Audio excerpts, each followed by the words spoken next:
శకుని సైతం షాక్ అయ్యేలా Mahabub Nagar municipal corporation ఎన్నికల్లో నాయకుల పాచికలు స్కెచ్లు. మున్సిపల్ కార్పొరేషన్ ఎన్నికల్లో అసలు ఓడించాలనుకున్నది ఎవరు, ఓడింది ఎవరు, చివరికి గెలిచింది ఎవరు? Mahbubnagar to Chirala, Chirala to Hyderabad, Hyderabad to Mahbubnagar. అసలు క్యాంపులో ఏం జరిగింది? మేయర్, డిప్యూటీ మేయర్ విషయంలో క్యాంపులో కార్పొరేటర్లు చెప్పిన పేర్లు, అధిష్టానం విప్ జారీ చేసిన పేర్లు, MLA NM Srinivas Reddy announce చేసిన పేర్లు ఒకటేనా, లేదనే ఏమన్నా గోల్మాల్ జరిగింది? అసలు ఆ 2 రోజులు చీరాల, హైదరాబాద్ క్యాంపులో ఏం జరిగింది? మాజీ చైర్మన్ ఆనంద్ గౌడ్ నిజంగా అరెస్ట్ అయ్యారా, లేదంటే సింపతి కోసం నాయకులు ఆ ఇన్ఫర్మేషన్ని బయటికి లీక్ చేశారు? అసలు క్యాంపులో ఏం జరిగిందో తెలుసుకోవడానికి ఈ వీడియో స్కిప్ చేయకుండా పూర్తిగా చూడండి. ఈ వీడియోలోని పాత్రలు, ప్రదేశాలు, విషయాలు కల్పితాలు మాత్రం కాదు, నిజాలు. ఇది ఎవరినో ఒకరిని ఉద్దేశించి చేస్తున్న వీడియో అసలే కాదు. చాలామందితో మాట్లాడి వారి నుండి సమాచారం తీసుకొని కొందరిని ఉద్దేశించి చేస్తున్న స్టోరీ. ఒక్కసారి ఆ పురాణాలు దాటొచ్చి చూడు. అవసరాల కోసం దారులు తొక్కే పాత్రలు తప్ప హీరోలు, విలన్లు లేరి నాటకంలో. వీడియో చూశారు కదా, మన స్టోరీ ఈ వీడియో క్లిప్పింగ్కి పర్ఫెక్ట్ మ్యాచ్ అవుతుంది. ఎందుకంటే Mahbubnagar municipal corporation mayor, deputy mayor పదవులే టార్గెట్గా ఒకరిని ఓడించాలనుకుంటే ఇంకొకరు ఓడించేందుకు శకుని ముక్కున వేలేసుకునే విధంగా ఎన్నో స్టంట్లు, జిమికులు. పొట్టోని పొడవుడు కొడితే పొడవుని పోచమ్మ తల్లి కొట్టినట్టు వీళ్ళందరూ వీళ్ళ గేమ్ ఆడితే మహబూబ్ నగర్ ప్రజల నాడి తెలిసిన వ్యక్తిగా రైట్ పీపుల్ని మేయర్, డిప్యూటీ మేయర్గా అనౌన్స్ చేసి యునానిమస్ చేయించుకుని గేమ్కి ఫుల్ స్టాప్ పెట్టారు ఎమ్మెల్యే ఎన్ఎం శ్రీనివాస్ రెడ్డి. ఎన్నికల్లో క్యాంపులో ఏం జరిగిందో తెలుసుకునే ముందు మనం 2 ఏళ్లు వెనకాలకు అంటే ఫ్లాష్ బ్యాక్ పోతాం. 2023 ఎన్నికలకు ముందు మాజీ చైర్మన్ ఆనంద్ కుమార్ గౌడ్ క్రిటికల్ టైంలో బీఆర్ఎస్ని వీడి కాంగ్రెస్లో చేరి ఎన్ఎం గెలుపులో ముఖ్య పాత్ర పోషించారు. దానికి కృతజ్ఞతగా మాటిచ్చినట్టు ఎమ్మెల్యే ఎన్ఎం శ్రీనివాస్ రెడ్డి, మారేపల్లి సురేందర్ రెడ్డి, ఎన్పి వెంకటేష్, వినోద్ కుమార్ లాంటి వారు ఆనంద్ గౌడ్ని చైర్మన్గా చేస్తే ఆయన కూడా వారి నమ్మకాన్ని వమ్ము చేయకుండా ఎమ్మెల్యే సహకారంతో 11 నెలల్లో దాదాపు 150 కోట్లతో ఎన్నో అభివృద్ధి పనులు చేసి ప్రజలకు దగ్గరై సోషల్ మీడియాలో కూడా నెంబర్ 1 లీడర్గా హైప్ తెచ్చుకున్నారు. అయితే ఈ విషయంలో చాలామంది ఎమ్మెల్యే కంటే ఆనంద్ గౌడ్ ఎక్కువ అభివృద్ధి చేస్తున్నట్టు చూయించుకుంటున్నారని ఎమ్మెల్యేకి సమాచారం ఇస్తే కూడా గతంలో ఉత్సాహ విగ్రహాలుగా మిరిగిపోయిన లీడర్లు ఇప్పుడు నిజమైన లీడర్గా బయటికి పోతున్నారు. కాబట్టి అదేం కాదని ఎమ్మెల్యే వారి మాటను కొట్టిపాడేశారని సమాచారం. అయితే చైర్మన్గా అభివృద్ధి పనులు చేస్తూ ప్రజల్లో మంచి ఆదరణ పొంది అదే ఉత్సాహంతో మేయర్ రిజర్వేషన్ కూడా బీసీ మహిళ రావడంతో మేయర్ కూడా ప్రసన్న ఆనంద్ గౌడే కావాలని ప్రయత్నించారని సమాచారం. మహబూబ్ నగర్లో ముదిరాజులు ఎక్కువగా ఉండడం, కాంగ్రెస్ పార్టీ సీనియర్ నాయకులు ఎన్పి వెంకటేష్కి ఇంకా సముచిత స్థానం కల్పించకపోవడంతో మేయర్ ఆయన కూతురికే అని అందరూ అనుకున్నారు. కానీ యాదృచ్ఛికమో ప్రీ ప్లాన్డా తెలియదు, కానీ మేయర్ రేస్లో ఉన్న నేహశ్రీ, బుడా చైర్మన్ లక్ష్మణ్ యాదవ్ భార్య స్వప్న యాదవ్ ఇలా చాలామంది సీనియర్స్ ఓడిపోయారు. డిప్యూటీ మేయర్గా ఎంఎస్ఆర్ఏ అని మొదటి నుండి టాక్ ఉండడంతో బీఆర్ఎస్ పార్టీయే కాకుండా కాంగ్రెస్లోని కొందరు పెద్ద నాయకులు కూడా ఎంఎస్ఆర్ని ఓడించాలని గట్టిగానే అక్కడికి నిధులు పంపించి ఓడించే ప్రయత్నం కూడా చేశారని సమాచారం. అనుకున్నదొక్కటి అయినదొక్కటి, బోల్తా కొట్టిందే బుల్బుల్ పిట్ట అన్నట్టు ఎంఎస్ఆర్ అదేవిధంగా మేయర్ రేసులో ఉన్న ఇంకొందరు గెలిచారు. ఇక్కడి నుండి అసలు సినిమా స్టార్ట్ అయింది. అయితే బీ ఫామ్ల విషయంలో కూడా కాంగ్రెస్లోని మరో వర్గం ఎమ్మెల్యే గారితో మాట్లాడిన పేర్లు కాకుండా దాదాపు 9 మంది పేర్లు మార్చారని, వారందరూ ఓటమి పాలయ్యారని విశ్వసనీయ సమాచారం. ఎన్నికల ఫలితాలు వచ్చిన రోజు రాత్రి ఎమ్మెల్యే ఎన్ఎం శ్రీనివాస్ రెడ్డి మిగతా ముఖ్య నాయకులు, గెలిచిన 29 మంది కార్పొరేటర్లు మరియు 4 స్వతంత్ర అభ్యర్థులతో చీరాల క్యాంపుకు వెళ్లి అక్కడ మేయర్, డిప్యూటీ మేయర్ ఎవరికి ఇవ్వాలా అని కార్పొరేటర్ల అభిప్రాయం తీసుకుని మేయర్గా గుమ్మాల మమత, ప్రసన్న ఆనంద్ కుమార్ గౌడ్, మైనారిటీకి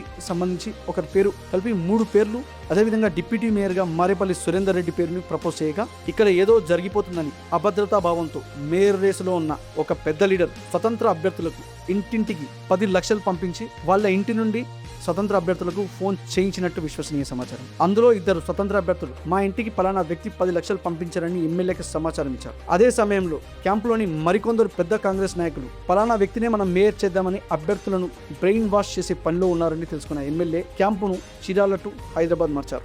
మాలాంటి జర్నలిస్టులు వార్తల కోసం ఏదైనా ఒక ఫోటో తీసుకుంటుంటే అట్లా తీసుకోకూడదని అనే పెద్ద నాయకులు మేయర్ రేసులో ఉన్న ఒక పెద్ద లీడర్కి సంబంధించిన దాదాపు 50 మంది అనుచరులు చీరాల అక్కడ నుండి హైదరాబాద్కు వచ్చినా ప్రశ్నించలేరని సమాచారం. హైదరాబాద్ క్యాంపులో తెల్లవారుజామున బ్రహ్మ ముహూర్తంలో 3 గంటలకు ఒక సస్పెన్స్ సినిమా రేంజ్ లో హోటల్లో ఒక రూమ్ లో కాంగ్రెస్ పెద్ద నాయకులు పలానా అభ్యర్థిని మనం మేయర్ గా ఎన్నుకోవాలని కార్పొరేటర్ అభ్యర్థులను వీలైతే కన్విన్స్ లేదంటే కన్ఫ్యూజ్ చేస్తుంటే మేయర్ రేస్ లో ఉన్న ఆ పెద్ద లీడర్ ఆయన అనుచరులు కార్పొరేటర్లకు ఒక్కొక్కరికి 10 లక్షలు దాదాపు 18 మందికి పంచి మేయర్ అయ్యాక మిగతా 10 లక్షలు ఇస్తానని హామీ ఇచ్చారని సమాచారం రావడంతో ఎమ్మెల్యే ఎన్ఎం శ్రీనివాసరెడ్డి వారిని రెడ్ హ్యాండెడ్ గా పట్టుకున్నారని, ఒకవైపు తాను పారదర్శకంగా మేయర్ డిప్యూటీ మేయర్ ఎన్నిక గురించి ఇంత కష్టపడుతుంటే కొందరు సిస్టమ్ కి విరుద్ధంగా పోవడం చాలా బాధాకరమని, ఇష్యూ పెద్ద కాకముందే లోకల్ పోలీసులకు సమాచారం ఇవ్వడంతో వాళ్ళు సోదాలు చేసి 18 మంది అభ్యర్థులకు ఇచ్చిన 1,80,00,000 ఇవ్వడానికి సిద్ధంగా ఉన్న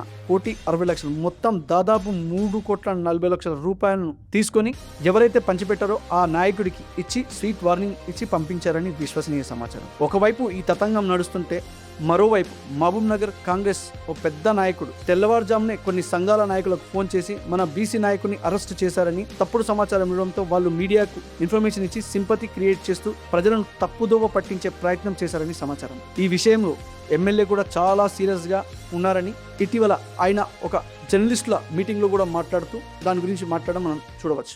అనుకున్న పని చేయలేదో లేకుంటే నా గౌరవం ఇయ్యలేదు అని ఏదో చిన్న సాకుతోటి పాలకుండలో విషం చుక్క చేసే ప్రయత్నం కొందరు చేస్తూ ఉన్నారు. మాకు తెలుస్తూ ఉంది ఎవరు అని తెలుసు, కానీ ఏమంటాం, స్వేచ్ఛ కదా, అర్థం చేసుకుంటాను అనుకుంటున్నాం, అర్థం చేసుకోవట్లేదు, తప్పు రాతలు రాస్తాం. నేను ఒకటే చెప్తా ఉన్నా, ఎమ్మెల్యే స్థాయిలో కానీ పెద్ద విషయాలలో మీరు ఒకసారి కన్ఫర్మ్ చేసుకోండి దయచేసి, ఇది జర్నలిస్ట్గా మీ బాధ్యత. అసలు చీరాల నుండి హైదరాబాద్కు రాగానే వారికి అన్ని కోట్ల డబ్బు ఎలా వచ్చింది, అసలు వీరికి అంతలా సహాయం చేస్తున్న కాంగ్రెస్ పెద్ద నాయకులు ఎవరు, బీఆర్ఎస్ నాయకులు ఎవరు అని ఇప్పటికీ కాంగ్రెస్ నాయకులు ఆరా తీస్తున్నారని విశ్వసనీయ సమాచారం. ఇది ఇలా ఉంటే కాంగ్రెస్ పెద్ద నాయకుడు ఎమ్మెల్యే దగ్గరికి వచ్చి మీరు చెప్పిన వారికే మేయర్ డిప్యూటీ మేయర్ అని విప్ జారీ చేస్తానని చెప్పి వేరే పేర్లు పెట్టి MLA NM CM Revanth Reddy ప్రతిష్ట దిగజార్చే విధంగా ప్రయత్నించారని అది గమనించిన ఎమ్మెల్యే ఎన్ఎం శ్రీనివాసరెడ్డి కౌన్సిల్ హాల్లో విప్ అవసరం లేకుండానే మేయర్గా గుమ్మాల మమతా ముదిరాజ్ పేరు, డిప్యూటీ మేయర్గా ఎంఎస్ఆర్ పేరు అనౌన్స్ చేయగానే ఎమ్మెల్యేపై గౌరవంతో నమ్మకంతో పార్టీలకు అతీతంగా అందరూ కార్పొరేటర్లు యునానిమస్ చేయడం చాలా గొప్ప విషయమని అందరూ అనుకుంటున్నారు. అయితే మేయర్ ముదిరాజ్ సామాజిక వర్గానికి చెందిన మమతకి ఇవ్వడం, అదేవిధంగా విలీన గ్రామాలు కూడా అభివృద్ధి అవుతాయి కాబట్టి ఇలాంటి వ్యక్తికి గ్రామాలలో వచ్చిన వ్యక్తిని కూడా లీడర్గా ప్రోత్సహించే విధంగా ఇచ్చారని ఎమ్మెల్యే గారు చేయడం సబబే, యాక్సెప్ట్ చేయాల్సిన విషయమే. కానీ డిప్యూటీ మేయర్ ఒబేదుల్లా కొత్వాల్ కొడుకు ఉమర్ కొత్వాల్కు ఇవ్వాల్సింది అని కొందరంటే చాలా మంది మాత్రం ఎమ్మెల్యే కరెక్ట్ డిసిషన్ తీసుకున్నారని, ఉమర్ కొత్వాల్ పార్టీకి ఎప్పుడొచ్చారని, ఆయన నిలబడ్డ ప్లేస్లో కాంగ్రెస్ నుండి సీనియర్ నాయకులు ఉన్నప్పటికీ వాళ్ళని కాదని ఉమర్ కొత్వాల్కి పార్టీ టికెట్ ఇచ్చిందని, అదేవిధంగా కొత్వాల్ గారు ప్రస్తుతం మైనార్టీ ఫినాన్స్ కార్పొరేషన్ చైర్మన్గా ఉన్నారని, గతంలో మున్సిపల్ చైర్మన్గా డీసీసీ అధ్యక్షులుగా కూడా చేశారని, ఇటీవల అంటే మనం గతంలో చూసుకుంటే కూడా ఆనంద్ గౌడ్కి చైర్మన్గా వైస్ చైర్మన్గా మైనార్టీకి చెందిన షబీర్ అహ్మద్కు అవకాశం కల్పించారు. కాబట్టి ఎంఎస్ఆర్ పార్టీకి ఎన్నో విధాలుగా సేవలు అందిస్తున్నారు కాబట్టి ఆయనకి ఇంతవరకు ఎలాంటి పదవి రాలేదు కాబట్టి, అండ్ ఇటీవల సర్పంచులను పెద్ద మొత్తంలో గెలిపించడంలో కానీ పార్టీకి ఆయన అందిస్తున్న సేవలను గుర్తించి ముఖ్యంగా మేయర్కి సపోర్టుగా మహబూబ్ నగర్ పై పూర్తి అవగాహన ఉన్న లీడర్ ఎంఎస్ఆర్ అని, ఎన్ఎం ఆలోచనను ఆచరణ పెట్టే కరెక్ట్ క్యాండిడేట్ మారేపల్లి సురేందర్ రెడ్డి కాబట్టి ఆయనకు డిప్యూటీ మేయర్ ఇవ్వడం కరెక్ట్ అని చాలా మంది అనుకుంటున్నారు. కొందరు మేయర్ని డమ్మీ పెట్టి డిప్యూటీ మేయర్గా ఎంఎస్ఆర్ చక్రం తిప్పుతాడని అనుకుంటున్నారు. కానీ మేయర్ మమతకు సమస్యలపై పూర్తి అవగాహన ఉందని, ఎంఎస్ఆర్ కన్నా స్పీడ్ అని.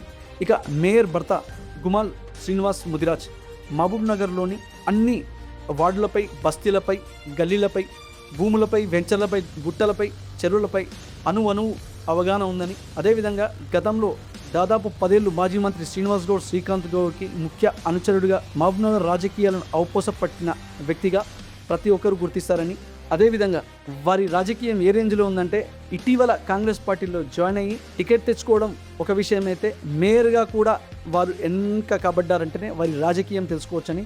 అయితే ముదిరాజ్ సామాజిక వర్గంకి వెళ్ళి నాయకుడిగా ఇలాంటి వారిని ఎమ్మెల్యే ప్రోత్సహించడంతో వారి నమ్మకాన్ని వమ్ము చేయకుండా వీరు మహబూబ్ నగర్ని అభివృద్ధి బాటలో నడిపిస్తే వీరికి రాజకీయంగా చాలా మంచి భవిష్యత్తు కూడా ఉంటుందని చాలామంది రాజకీయ విశ్లేషకులు అంటున్నారు. నీళ్ళలో ఉండే చేపకి ఈత రాదనడం ఎంత అబద్ధమో కాంగ్రెస్ పార్టీలో వర్గాలు లేవనడం అంతే అబద్ధమని రాజకీయ విశ్లేషకులు అంటున్నారు. చూద్దాం ప్రశాంతంగా ఉందనుకుంటున్న పాలమూరులో ఏం జరగబోతుందో, కాంగ్రెస్లోని ఏ వర్గం ఎవరిపై ఎలా విరుచుకబడుతుందో.